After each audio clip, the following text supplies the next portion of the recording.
ওই মেয়ে যদি ছেলে হতো তাহলে কি তার সাথে তার মা কিভাবে ওর ভিন্নভাবে আচরণ করতো? বর্তমানে দেখা যাচ্ছে যে নবম শ্রেণীর বইয়ের মধ্যে, নতুন প্রকাশিত নবম শ্রেণীর বইয়ের মধ্যেও বিভিন্ন অশ্লীল বাক্যগুলা উল্লেখিত রয়েছে, যা আসলে বাংলার মুসলমানদের কাম্য নয়। এখন এই নিয়ে চটেছেন আমাদের সম্মানিত শ্রদ্ধা আসিফ মাহতাব স্যার। এটা নিয়ে অনেক তর্জন গর্জন চলছে। তো আসলে আসুন আমরা ওনার একটা ছোট্ট একটা ভিডিও ক্লিপ দেখে নিই। আমি জানি না এই গল্পটা আমাদের সাহিত্য বা ইংলিশের ক্লাস নাইনের বইয়ে থাকার কতটা প্রয়োজন। আমরা আন্দোলন করেছি ইসলামের জন্য, এবং উনি বলছিল যাতে ইসলামিক ভ্যালুজ রাখে। নবী করিম সাল্লাহ ইসলাম কি এই ধরনের ওয়ার্ড ব্যবহার করা কোনো গল্প বা এই শিক্ষার মধ্যে দিয়েছিল? কোরআনে কি এই ধরনের ওয়ার্ড আছে? এই ওষুধটা এভাবে বানাতে হবে যেখানে তোমার বাচ্চা সৃষ্টি হওয়ার আগে বাচ্চাকে তোমরা ফেলে দিতে পারো। প্রশ্নের মধ্যে দিয়েছে যে ওই মেয়ে যদি ছেলে হতো তাহলে কি তার সাথে তার মা কিভাবে ওর ভিন্নভাবে আচরণ করতো? এই হচ্ছে শিক্ষা। তাহলে আন্দোলন করে আমরা দেশ স্বাধীন করলাম কিসের জন্য? ওয়াই? প্রিয় দর্শক, আসসালামু আলাইকুম।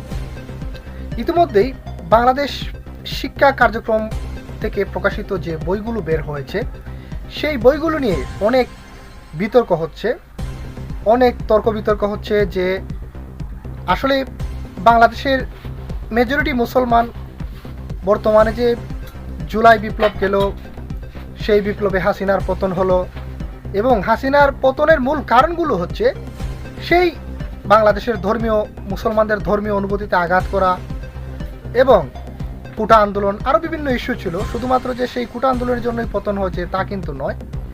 তো এই মূলত ফ্যাসিস্ট হাসিনার পতন হয়েছে এই ইসলাম বিদ্বেষী মনোভাব এর কারণে।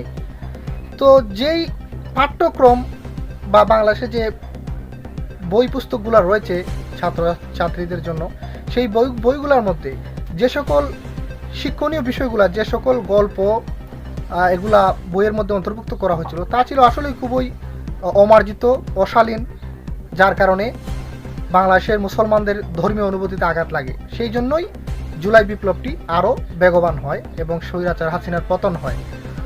এখন সেই পতন হওয়ার পরে আবার অন্তর্বর্তী সরকার আসলো। অনেকেই এদেশের মুসলমান অনেকেই আশাবাদী ছিলেন যে এখন হয়তো বা একটা হেস্তনেস্ত হবে, এখন হয়তো বা বাংলাদেশের বুকে আবার ইসলামের বিজয় আসবে, পাঠ্যপুস্তকে হয়তো বা নতুন করে একটা শালীন এবং মার্জিত ভাষা সম্পন্নভাবে বাংলাদেশের পাঠ্যপুস্তকগুলো আবার নতুন শুদ্ধ রূপে চলে আসবে। কিন্তু না, তা আসলে হয়নি।